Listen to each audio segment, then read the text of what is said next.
Okay, so...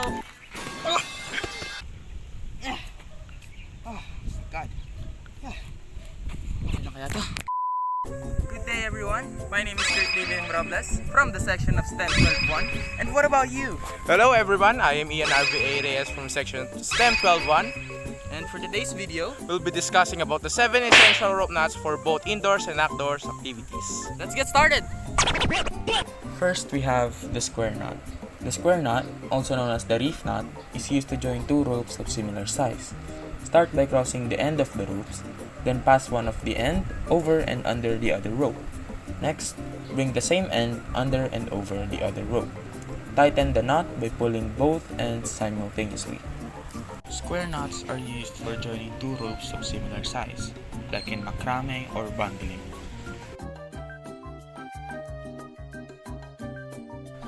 Second, we have glove hitch. This knot is commonly used for securing a line to a post or pole. Begin by wrapping the rope around the object, then cross the rope over itself to form an X. Bring the working end under the standing part and tuck it under itself. Tighten the knot by pulling both ends. Glove hitches is ideal for securing a line to a post or a pole, commonly used in camping and boating. The sheet bend is used for joining two ropes of different diameters or materials. Form a bight with one rope, then pass the other rope through the bight and around both parts of the first rope. Finally, pass the second rope under itself and tighten the knot. Sheet bend is great for joining ropes of different diameters or materials, often used in sailing and or rescue operations.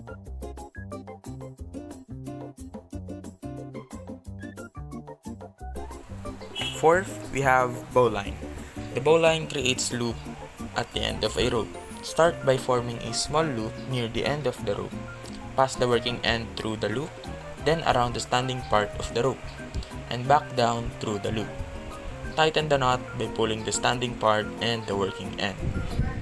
Bowline creates a secure loop at the end of the rope, essential in climbing and rescue operations. This knot is often used in climbing and sailing for creating a secure loop at the end of a rope. Simply form a loop by crossing the working end over the standing part to create a pretzel-like shape. Pass the working end through the loop and tighten the knot.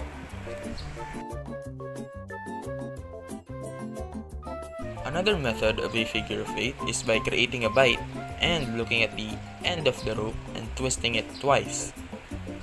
And then inserting the bight inside the other two loops that you just made by twisting it. Figure of 8 is used to create a secure loop at the end of a rope, especially used in climbing and sailing.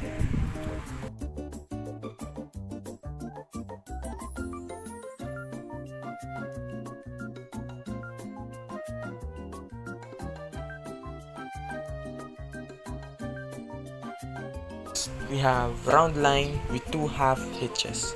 First, wrap the rope around an object and cross the working end over the standing part to form a loop.